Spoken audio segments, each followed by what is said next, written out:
He told me he had to work late again, something about a quarterly report and a client who never sleeps. I was making pasta when his call came in. He always calls when he's working late, some warped version of checking in. I put him on speaker, hands slippery with olive oil, and listened to the muffled background noise, keys clacking, a deep voice, and then, clear as a bell, our song, the one we danced to on our first trip, playing so loudly it nearly drowned him out.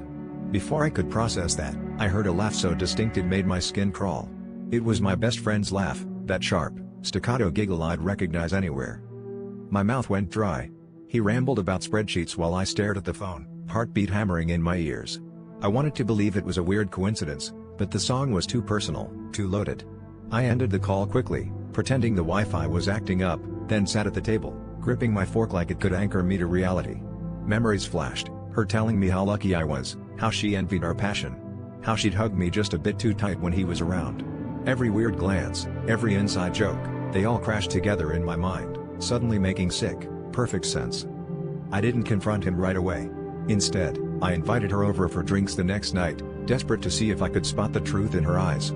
She showed up in my favorite dress, one I hadn't worn in weeks, and poured us tequila like she always did when she needed courage. She talked about work, her new haircut, how busy she'd been, but her gaze darted around the apartment, never meeting mine for more than a second. When I asked about her night before, she fumbled, said she just crashed at home, then changed the subject. The air between us felt charged, every word brittle. I wanted to scream, to throw her out and call him and demand the truth, but something inside me froze. The truth was, I'd felt this coming for months, maybe even hoped for it. In some twisted way, the drama felt alive, intoxicating. Our relationship had been running on borrowed time and borrowed passion, and I'd clung to both of them, terrified of the emptiness I'd find if I let go.